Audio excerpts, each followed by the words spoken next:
Saudara, kita akan melihat kitab suci dari Ulangan pasal 9 ayat yang ke-7 sampai dengan ayat yang ke-29. Musa ini adalah seorang hamba Tuhan, bagaimana dia berdoa syafaat secara pribadi di hadapan Tuhan. Mari kita lihat ayat yang ke-7 dan seterusnya. Ingatlah, janganlah lupa bahwa engkau sudah membuat Tuhan Allahmu gusar di padang gurun. Sejak engkau keluar dari tanah Mesir, sampai kamu tiba di tempat ini, kamu menentang Tuhan. Di Horeb, kamu sudah membuat Tuhan gusar. Bahkan Tuhan begitu murka kepadamu, hingga ia mau memunahkan kamu.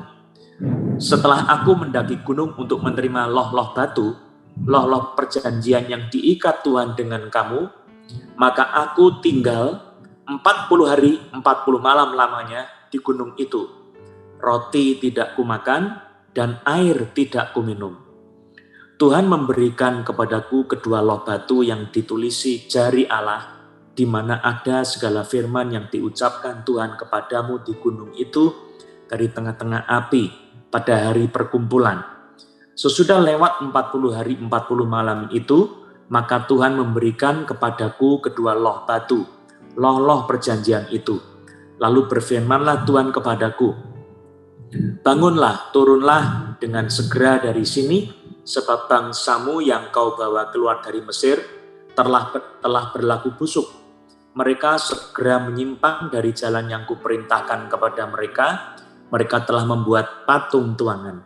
Lalu Tuhan berfirman kepadaku, telah kulihat bangsa ini dan sesungguhnya mereka adalah bangsa yang tegar tengkuk. Biarkanlah aku, maka aku akan memunahkan mereka dan menghapuskan nama mereka dari kolong langit.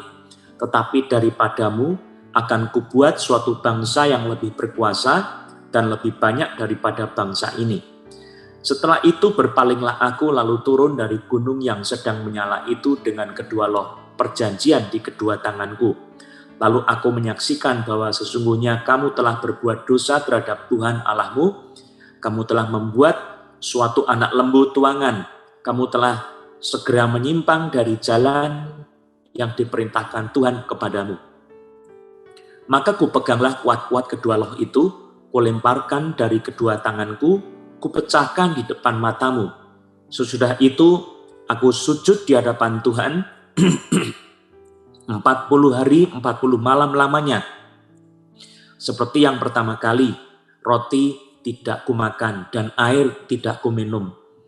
Karena segala dosa yang telah kamu perbuat, yakni kamu melakukan apa yang jahat di mata Tuhan, sehingga kamu menimbulkan sakit hatinya.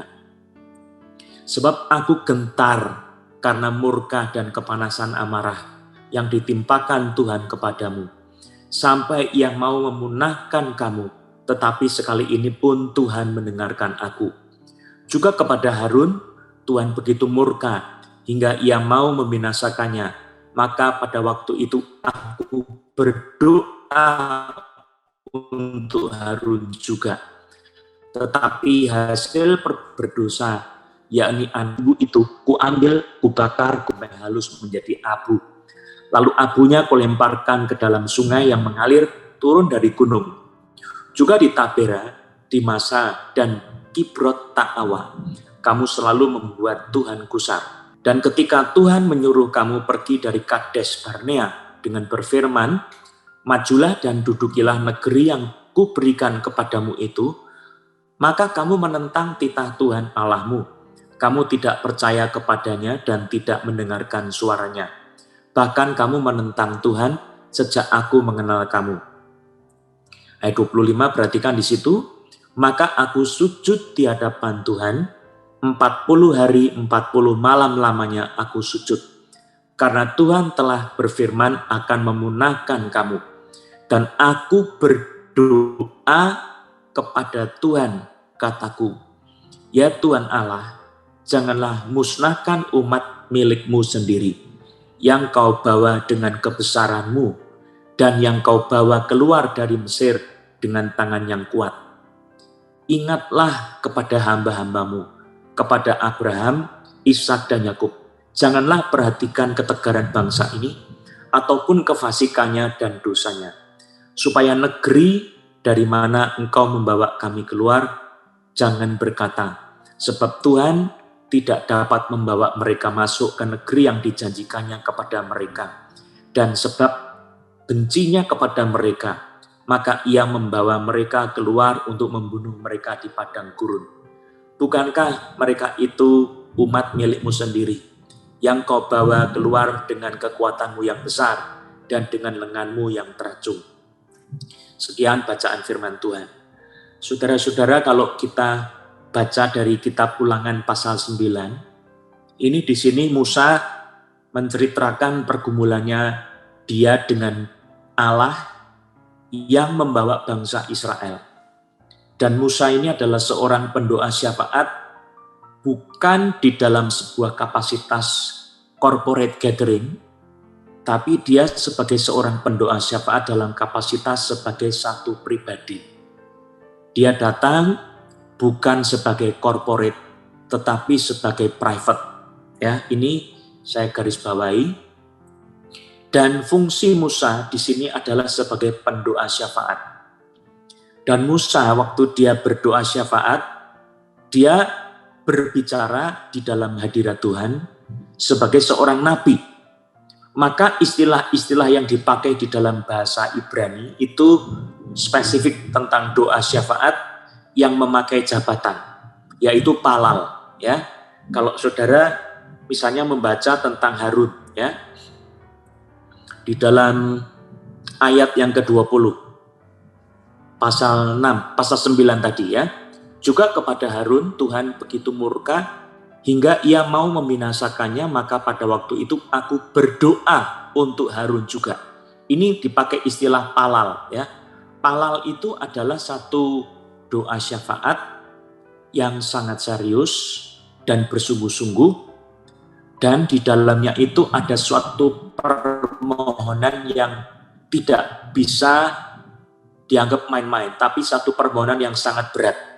Itu suatu doa syafaat yang disebut sebagai palal.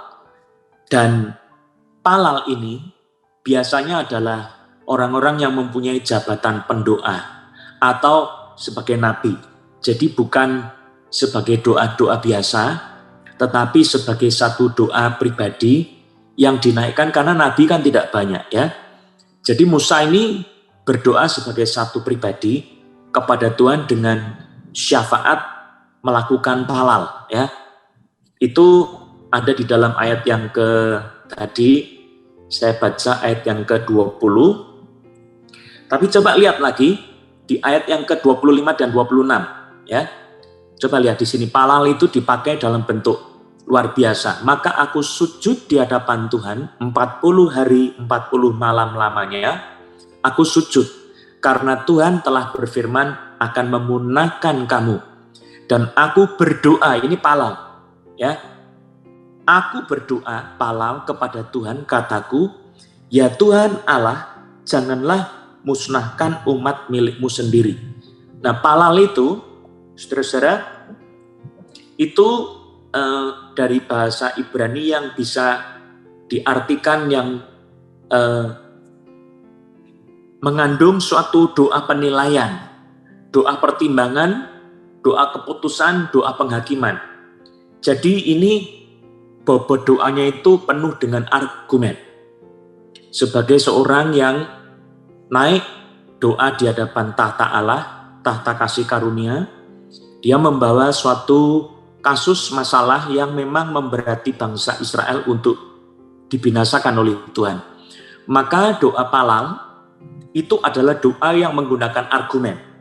Jadi kalau kita melihat di dalam ayat yang ke-27, ini argumen Musa adalah tentang perjanjian yang sudah dibuat oleh Allah kepada Abraham, Ishak dan Yakub.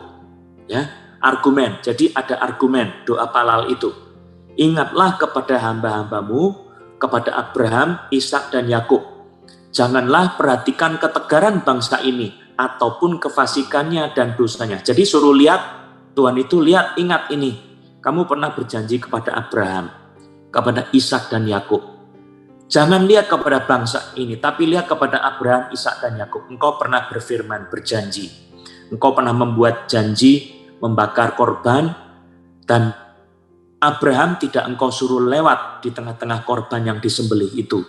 Engkau berjalan, dan kemudian sambil engkau berjalan, engkau membakar korban-korban itu sekaligus. Sehingga Abraham, hambamu, tidak pernah berjalan di antara korban itu. Maka engkau mengadakan perjanjian secara sepihak, engkau akan menepati janjimu, bukan berdasarkan dari perbuatan umatmu, tetapi berdasarkan perjanjian itu.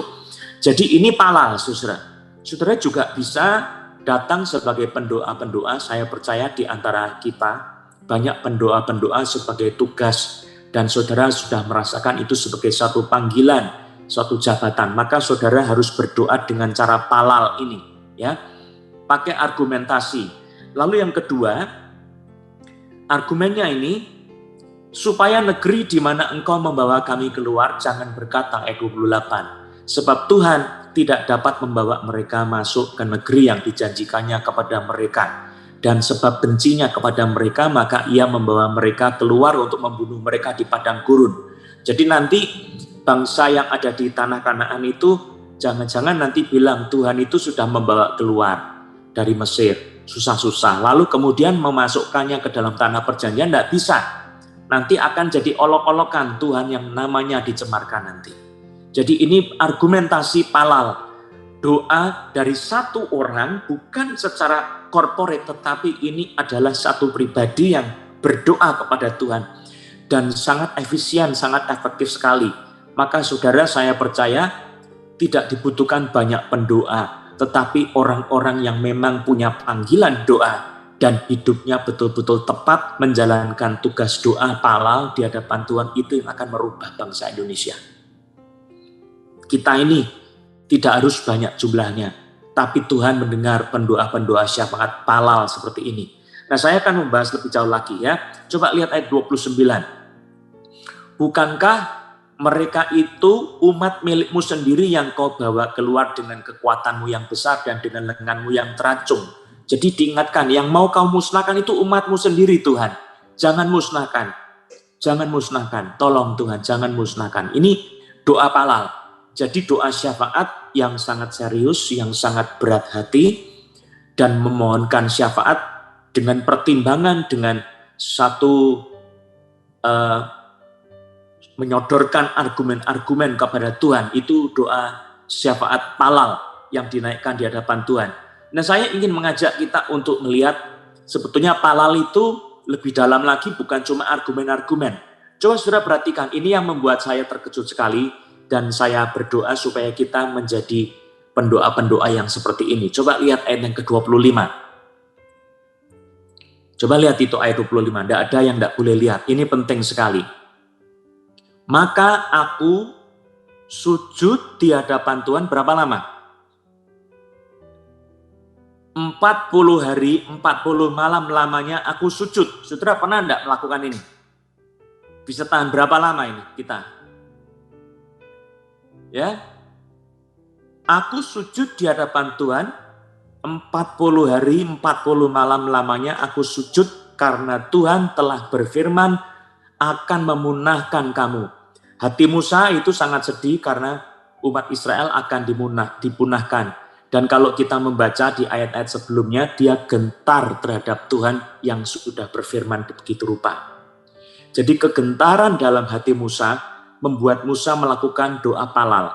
Nah saudara, kalau kita melihat Musa itu berpuasa 40 hari 40 malam, dicatat di dalam Keluaran pasal 9 ini, Ulangan pasal 9 ini, 3 kali dia berdoa 40 hari 40 malam.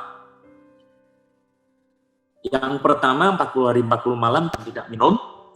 Bangsa Israel menyembah anak lembu emas. Dia diberi 2 loh batu. Nah itu dia berdoa 40 hari 40 malam. Lalu setelah Musa turun, batunya dipecah. Dan kemudian Musa berdoa syafaat. Dia berdoa tanpa makan, tanpa minum 40 hari 40 malam. Lalu yang ketiga, pada waktu bangsa Israel di Kades Barnea disuruh masuk ke tanah perjanjian, mereka tidak mau. Maka pada saat itu bangsa Israel memberontak, malah mengatakan Tuhan itu mau mencelakakan kita dengan menyuruh masuk ke dalam negeri yang orang-orangnya tinggi besar seperti raksasa. Kita itu cuma kayak belalang-belalang, kita pasti mati kalah. Jadi Musa bilang dengan iman, masuklah, Tuhan sudah menyerahkan negeri itu kepadamu. Tetapi bangsa Israel mengatakan, engkau mencelakakan kami akan mati dibunuh semua, tidak ada satu yang sisa. Maka di situ Yosua dan Kaleb tampil berkata bahwa Tuhan itu yang menyerahkan negeri itu kepada kita, kita pasti menang. Lalu mereka akan dilempari batu. Musa, kemudian Yosua, Kaleb akan dilempari batu. Pada saat itu Tuhan menampakkan kemuliaannya yang besar dan bangsa Israel tidak jadi melempari dengan batu. Lalu kemudian Tuhan memberikan satu hukuman bahwa 40 hari mereka sudah masuk ke dalam tanah perjanjian. Maka mengintai 40 hari itu, 1 hari dihitung 1 tahun, mereka harus berkeliling di padang gurun 40 tahun lamanya, sampai generasi seluruhnya itu mati binasa. Lalu mereka yang berkata, kami semua ini pasti mati, anak-anak kami juga akan mati, pasti anak-anak kami mati, tidak mungkin anak-anak kami selamat. Kau lihat anak-anak kami masih kecil, pasti mereka mati. Musa mengatakan, Tuhan membalik, bahwa kamu yang mati, tapi anak-anakmu tidak akan mati, mereka justru yang akan masuk ke dalam tanah perjanjian. Lalu di situ Tuhan akan memusnahkan mereka. Disinilah Musa berdoa syafaat, doanya Palal, dan apa yang dikatakan di dalam kitab suci, dia berdoa puasa 40 hari 40 malam yang ketiga kalinya. Tidak makan, tidak minum. Saya mau tanya, kita ini doanya sering berdoa, kalau berdoa puasa atau enggak? Berapa lama kita sering puasa? Ya, ada orang yang suka berdoa tapi tidak pernah puasa. Yaitu baik kalau sering berdoa, lebih baik daripada yang tidak pernah berdoa. Tapi saudara, kalau mau menjadi pendoa yang serius, saudara perlu mengenal isi hati Tuhan, dan kita juga mengikuti apa yang diteladankan Tuhan Yesus. 40 hari 40 malam dia berpuasa. Musa, kita ikut teladannya, 40 hari 40 malam. Elia juga 40 hari 40 malam. Kalau saudara mau ikut teladan itu sangat luar biasa sekali. Tapi yang saya sangat tercengang itu adalah bukan cuma puasanya, tapi yang saya sangat kagum itu adalah Musa berdoa dengan cara ditulis Alkitab terjemahan bahasa Indonesia, aku sujud di hadapan Tuhan 40 hari 40 malam lamanya aku sujud. Bayangkan saudara. Saya mau tanya, menurut saudara, ini sujud bagaimana caranya? Saudara, saya selidiki, kalau saya itu berlutut sujud, itu dengkul saya tidak akan tahan berjam-jam. Saya 1 hari tidak bakal bisa tahan, dengkul saya pasti sakit. Ya, dan saya tidak bisa doa lama-lama seperti Musa seperti ini, saudara.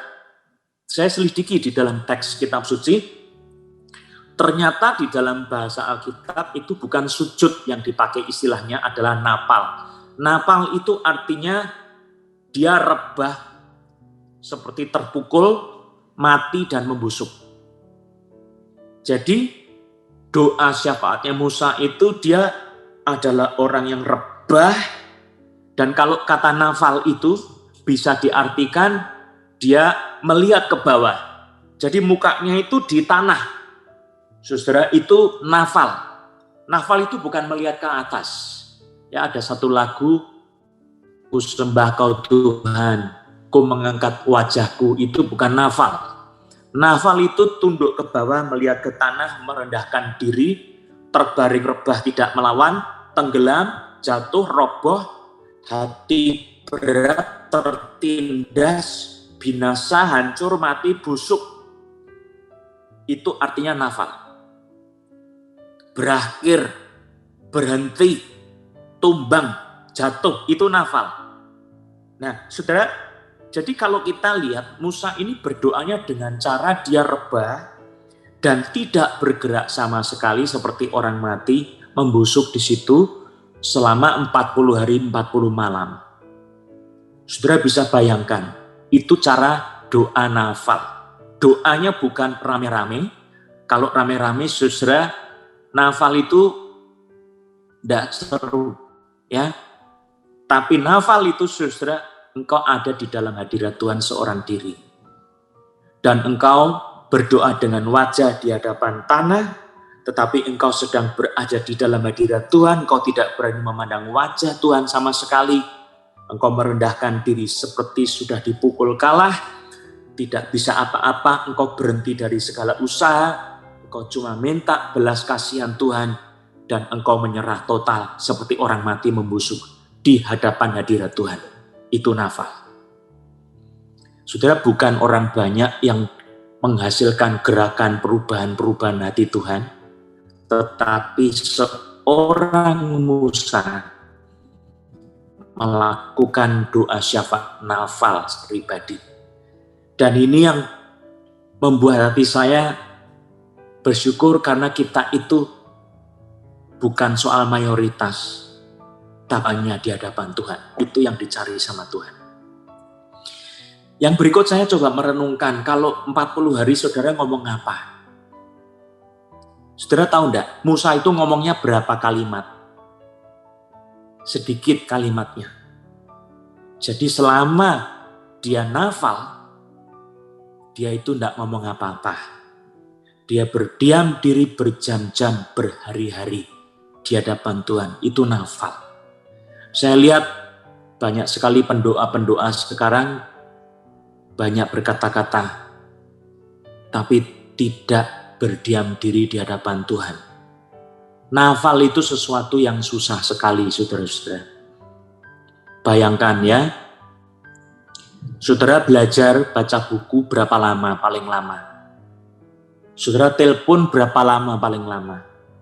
Ada orang yang telepon bisa tahan 4 jam, HP-nya sampai panas seperti mau meledak, ganti telepon dari sebelah kiri ke kanan ya, lalu di-charge lagi, telepon lagi, ngomong lagi, tidak berhenti-berhenti. Tapi kalau berdoa sama Tuhan, 5 menit sudah kepanasan, ya tidak tahan doa seperti itu. Saudara, Musa berdoa 40 hari 40 malam, rebah seperti orang mati membusuk, jatuh terkapar di situ dan dia tidak bergerak selama 40 hari 40 malam. Itu doa yang seperti itu yang menggerakkan hati Tuhan.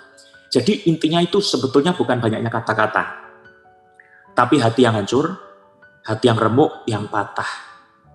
Saya kasih contoh ini, saya ada kertas. Yang namanya remuk itu seperti apa? Ini remuk enggak? Sudah remuk belum ini? Masih belum remuk. Ini masih seperti ini ya, bisa dibentuk lagi. Ini sudah remuk belum? Belum. Sudah remuk belum? Belum. Kalau ini remuk belum? Masih belum. Belum. Ini remuk belum? Ini Belum. masih patah saja. Ya. Kalau ini remuk belum? Belum. Sudah remuk belum? Belum remuk. Masih belum. Kalau ini? Belum. Ini remuk belum? Belum, Pak. Nah, ini? Begini? Baru robek, Pak. Ini Belum habis. ini robek patah-patah, ya. Remuk itu kayak begini loh. Nah, ini proses remuk. Ini proses remuk. Masih belum selesai. Ini remuk itu seperti ini, ya. Itu hatinya Palal seperti itu. Musa punya hati seperti itu, maka dia tidak bisa ngomong apa-apa. Saya tuh ingin sekali berdoa di hadapan Tuhan, tidak banyak kata-kata, tapi punya keremukan seperti itu. Saya selidiki di dalam sejarah gereja, ada satu hamba Tuhan yang punya hati Palal, ya. Tetapi sikap doanya itu adalah seperti Musa, nafal, ya. Nafal. Saudara tahu siapa orangnya? Ada yang tahu enggak? Itu seorang yang dikenal namanya George Fox. George Fox itu hidup dari tahun 1624 sampai 1691. Ya. Saudara nanti bisa lihat di internet George Fox, Fox serigala, rubah ya, serigala ya, George Fox. George Fox itu dia adalah seorang dari kelompok Puritan yang menjadi kelompok baru yang disebut sebagai Quaker. Quaker itu adalah gerakan yang mengalami Roh Kudus gentar di hadapan Tuhan. Jadi dia itu terhadap firman dan terhadap hadirat Tuhan gentar. Dan George Fox itu suatu hari pernah diundang berkhotbah. Dan pada waktu dia diundang berkhotbah, waktu dia harus berkhotbah, dia berdiri di atas mimbar, lalu kemudian dia berdiam diri di hadapan Tuhan, lalu kemudian dia tunduk di hadapan Tuhan. Tidak khotbah, tidak ngomong, semua orang melihat dia. Saudara tahu apa yang terjadi? Dia tidak ngomong, tidak apa-apa selama 2 jam. Tetapi yang terjadi, kebangunan rohani besar melanda Inggris. Saudara, itu adalah doa syafaat pribadi, bukan doa syafaat rame-rame. Nah, waktu itu di Inggris, itu menjadi satu gerakan baru. Berdoa itu tidak harus berkata-kata, tetapi dengan hati hancur di hadapan Tuhan. Kata-katanya tidak banyak, seperti Musa 40 hari 40 malam, doanya kalau saudara baca tidak sampai 1 menit. Itu di Ulangan pasal 9, ayat yang ke-26 sampai 29. Tadi saya sudah bacakan ayat 26 sampai 29, itu didoakan selama 40 hari, bayangkan ya.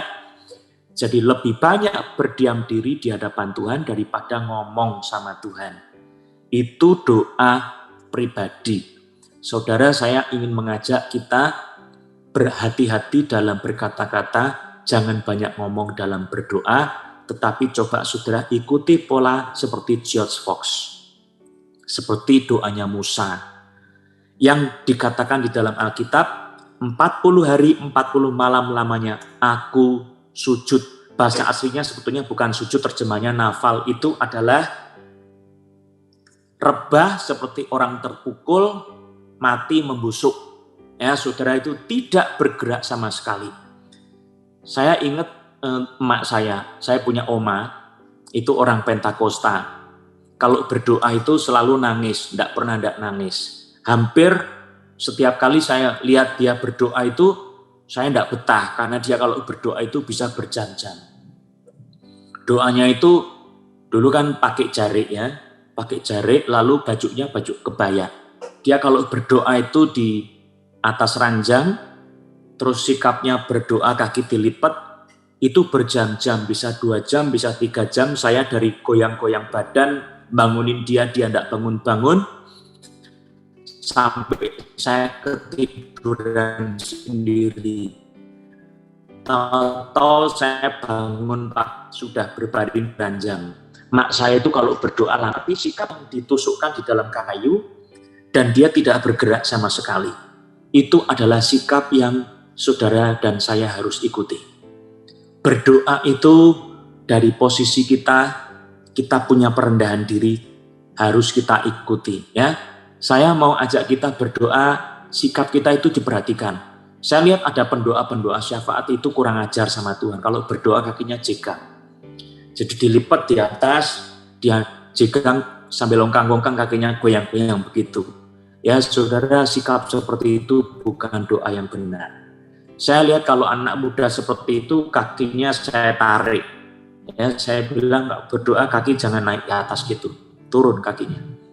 Nah, kita berdoa harus seperti yang diajarkan kitab suci. Yang terakhir, saudara, saya ingin mengajak kita lihat Mazmur pasal 46 ayat 10. Ini adalah isi doa palal, isi doa nafal. Coba lihat, Mazmur 46 ayat 10, bahasa Indonesia mengatakan, diamlah dan ketahuilah bahwa akulah Allah. Aku ditinggikan di antara bangsa-bangsa, ditinggikan di bumi. Kalau saudara membaca terjemahan Alkitab New American Standard Bible, saudara saya bacakan ya. Cease striving and know that I am God. Berhenti berjuang, berhenti berusaha, dan ketahuilah bahwa akulah Allah. I will be exalted among the nations, I will be exalted in the earth. Aku akan ditinggikan di antara bangsa-bangsa, aku akan ditinggikan di bumi. Jadi kita itu sedang meninggikan Tuhan dengan sikap berdiam kita, lalu kemudian kita berhenti berjuang, kita tidak berkata-kata apa-apa, kita berdiam diri, lalu kita mengakui Tuhan itu sebagai Allah. Dan kita di situ menyerah. Maka terjemahan The Passion itu sangat bagus. Surrender your anxiety. Menyerahkan kecemasanmu. Be silent and stop your striving, and you will see that I am God. Berdiam dirilah dan berhenti dari usahamu, dan engkau akan mengetahui bahwa akulah Allah. I am the God above all the nations, and I will be exalted throughout the whole earth. Akulah Allah di atas segala bangsa-bangsa, dan aku ditinggikan di atas seluruh bumi. Jadi diam di hadapan Tuhan. Berdiam diri itu sangat vital dan penting sekali. Dan ini diperintahkan oleh Tuhan. Saudara, mulai hari ini coba saudara terapkan ya, palal. Tetapi palal yang bersikap seperti Musa. Ya, berdoa syafaat yang argumen, tidak banyak kata-kata, tetapi kata-katamu itu sangat bermakna. Maka Yesus bilang apa? Kalau berdoa jangan banyak kata-katanya bertele-tele seperti orang munafik. Seperti orang tidak kenal Tuhan. Kalau berdoa, Tuhan itu sudah tahu. Jadi doamu kata-katanya tidak usah banyak-banyak. Tetapi saudara berdiam diri dengan kehancuran hati. Ya, saya baca lagi. Ibrani 2 ayat 20. Tetapi Tuhan ada di dalam bait-Nya yang kudus. Berdiam dirilah di hadapannya, ya segenap bumi.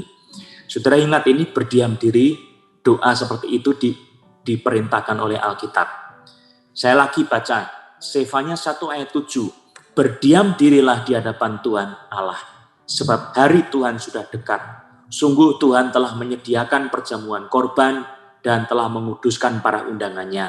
Sekali lagi, berdiam diri itu adalah mengakui Tuhan, mengagungkan Tuhan, dan kita mengakui saya itu tidak bisa apa-apa tanpa Tuhan.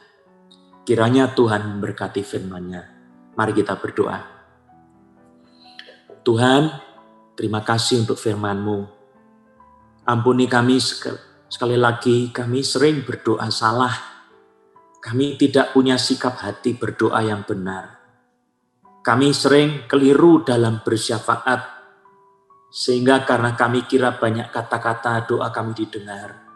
Tetapi sikap hati kehancuran hati, sikap hati yang lemah lembut di hadapan Tuhan, mengakui kebesaran-Mu, minta belas kasihan Tuhan, berargumen dari firman Tuhan, itu yang sering kami abaikan, kami tidak lakukan, padahal itu yang sangat penting. Bukan doa rame-rame, tapi doa pribadi yang bersyafaat dengan jabatan sebagai pendoa syafaat, sebagai nabi-nabi Tuhan, sebagai pembawa syafaat yang menutup gap di hadapan Tuhan dan manusia. Maka kami, Tuhan, pakailah kami sebagai pendoa-pendoa yang berkenan di hadapan Tuhan. Terima kasih Tuhan Yesus. Bentuklah kami sebagai pendoa-pendoa ini Tuhan. Bukan di tempat yang ramai, tetapi di kesendirian. Seperti doa Yesus ajarkan, masuklah ke dalam kamarmu, tutuplah pintu, dan berdoalah kepada Bapamu yang ada di tempat rahasia. Biar kami lakukan itu di dalam nama Yesus Kristus. Bentuklah kami sebagai pendoa-pendoa Tuhan. Terima kasih untuk ajaran firman-Mu yang begitu kaya dan ajaib. Saat ini ada orang yang perutnya sebelah kanan sakit, Tuhan sembuhkan kau di dalam nama Yesus. Bukan saya, tapi Tuhan Yesus. Ada orang yang beban berat di dalam tubuhnya, engkau rasa berat. Engkau berpikir capek dan engkau sering diganggu dengan roh-roh jahat yang sering membunyi-bunyikan sesuatu di rumahmu, di kamarmu. Engkau sekarang dilepaskan oleh Tuhan, bebanmu diangkat oleh Tuhan. Terima kasih Tuhan Yesus. Ada orang yang kepalanya berat, Tuhan lepaskan engkau bebanmu menjadi ringan. Terima kasih Tuhan Yesus. Ada di sini orang yang sering mengangkat tangan berdoa, Tuhan berkenan atas doa-doamu. Dan pada saat ini Tuhan memberikan satu pengertian baru dalam rohmu. Engkau harus berdoa dengan cara yang baru, bukan dengan kata-kata tapi dengan hati yang hancur. Sedikit kata-katamu, tetapi engkau sangat dahsyat dalam doa. Dan engkau sering sakit lambung, tetapi saat ini engkau lambungmu diberikan kekenyangan. Tidak sakit lagi, ada rasa enak di lambungmu. Terima kasih Tuhan Yesus. Terpuji nama Yesus. Bapa berkati persekutuan doa Menara Doa Banten.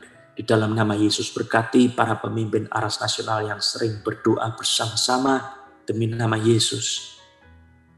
Urapi hamba-Mu supaya menjadi pendoa tapi menjadi seorang yang meratap di hadapan Tuhan.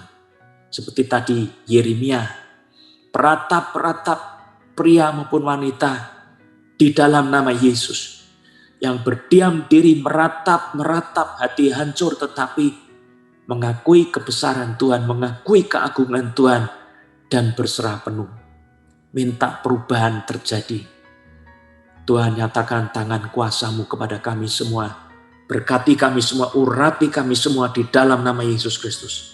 Terimalah urapan itu bukan dari saya tapi Roh Kudus yang mengurapi sendiri. Dari firman-Nya impartasikan pendoa-pendoa, roh doa, palal dan nafal itu dalam nama Yesus Kristus. Terima kasih Tuhan. Demi nama Tuhan Yesus kami bersyukur berdoa. Haleluya. Amin.